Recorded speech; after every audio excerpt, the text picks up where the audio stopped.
In today's video, I'm going to go through the best settings for the best performance inside of XDefiant. I'm going to teach you everything you need to know, what each setting does, and how you can best optimize each setting for your PC's needs so you can get the best FPS while having some good quality at the same time. So first of all, you need to go up into the settings tab over here, and once we're in settings, we want to go over to where it says video and graphics. Now, first of all, display mode, there's 3 different settings here. Now personally for me, I like to use windowed full screen, but for the best FPS you'll want to put full screen as the setting. Next up we have display resolution, and you should put the monitor resolution that you have. So if your monitor is 1920 by 1080, which it probably is, you want to put that one as the setting. Next up we have the refresh rate, set this to the same as your monitor. And then we have display monitor. So I have 2 monitors here, and it's basically going to ask me which monitor I want to put it on. I'm just going to put it on number 1, which is this one here, but I have another one here which I could put it on. It just makes sense for me to put it on this one here. Now next up we have triple buffering, and triple buffering is going to increase your FPS, but it's going to decrease, or it's going to increase your input delay. So it means that your response time when you move your mouse is going to be a little bit slower in game. So it's not actually that good. I would recommend turning this one to off just for the best input delay settings. Again, for reduced latency, you want to turn this one to on, because this is going to also reduce the input delay from your mouse or keyboard to your game. Next up, we have the NVIDIA Reflex Low Latency, and essentially you want to put this on if you are using NVIDIA. It basically will decrease latency, and it will make the game a bit more responsive. You can either put it on or you can put it on and boost, and on and boost will basically, it says NVIDIA Reflex will attempt to optimize latency in CPU bound cases as well, and it says this will increase the GPU power draw. So it's up to you. I'm just going to leave it for on, but you can put it on or off depending on if you have NVIDIA and if you're using NVIDIA. And then down here we've got brightness and contrast. These are self-explanatory. It's how bright you want the game and how much contrast you want. This won't affect any of the settings really. Now as you can see, my game actually just crashed there, or it kind of signed me out. So I'd recommend every time you change a setting, make sure you go to the bottom and apply it. That way you won't have to go through it all again. So you see I've got to do it all again. So make sure you save or apply it each step, just so that you don't have to go through it twice. Okay, so next up we have the actual graphic settings. We have DX12 renderer. You want to put this on if you have Windows 10 or above. If you're below Windows 10, then turn it off. So I'm going to go ahead and enable this for my game because I'm on Windows 10. Now for me, these settings here are unavailable, but essentially you want HDR put on off by default. That will help to reduce lag and stuff like that. And then these 2 here, again, these are just preference. Now we have the graphics quality, and this is where we're going to be setting some more stuff which will affect the FPS a lot more. Now by default, they're going to recommend that you put it on medium. This is going to give you, some of the quality, and it's going to also help you get FPS. If you put it on low, you're going to have better FPS, but the quality might suffer a little bit. So I'd recommend putting it on medium. But as we go through here and change some of these settings, it will change to custom anyway. So just bear that in mind, that you don't want to change it again back to medium, because it will reset all of the settings that we've just messed with basically. So VSync mode, we like to put this on off. This will also help to reduce input delay. The problem with this, or why you'd want to have it on, is if you have screen tearing, which is where your screen kind of refreshes at different points, it looks kind of like it's tearing, you want to put that on.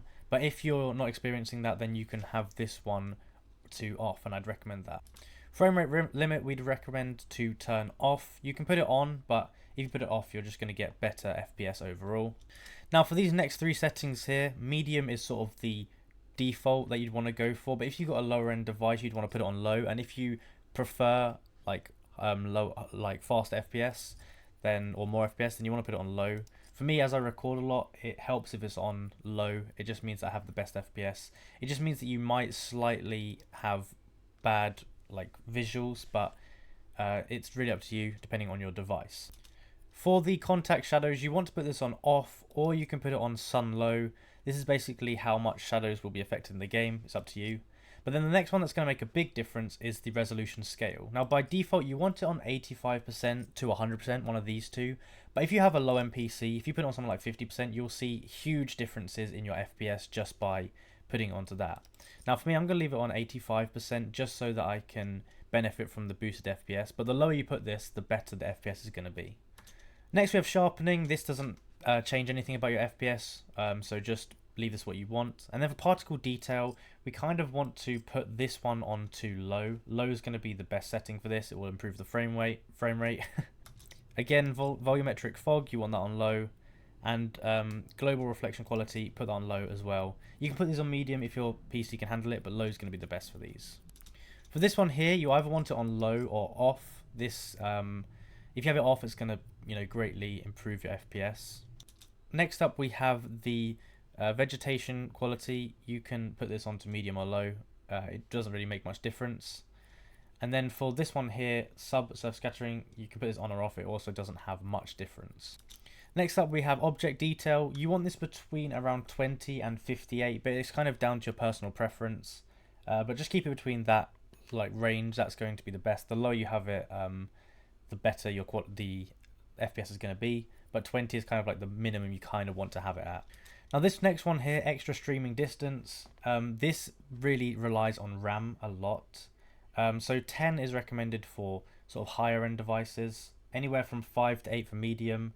And then 5 and below for a low end device. So depending on what you've got, set that accordingly. Now we have lens flare here. I would recommend having lens flare on. This is good, but if you want to have it off, it's up to you. It's just down to personal preference really.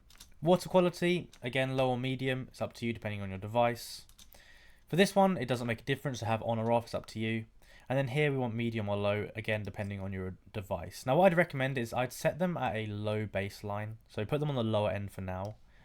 Hit apply, press yes, and then play a few games and see how the FPS is. If your FPS is very consistent and good, then you can try to slowly increase some of these variables until it sort of starts to have a decrease in performance. I'd recommend doing this because obviously things like better, quality graphics is going to you'll be able to see players better, and stuff like your resolution scale, you're going to be able to see more pixels, so you're going to be able to aim better, that kind of thing. Once you've done this, I would recommend going ahead and actually restarting your game. That's pretty essential. Restart your game, then the settings will sort of work, and then you can see how they are. Now you can see here, I've just tried to load into a game without actually changing my settings, and you can see it's absolutely messed up my game. So I need to reload the game, and then it should work. But you can see this is completely not working. And I'm actually kind of scared I would get banned for cheating with this. But essentially, those are my recommendations for the best settings for XDefiant. If you enjoyed the video and found it useful, be sure to like and subscribe. Comment down below that it helped, and let me know if there's any other videos you'd like me to make on XDefiant or any other game in particular. Thank you for watching, and I will see you in the next one.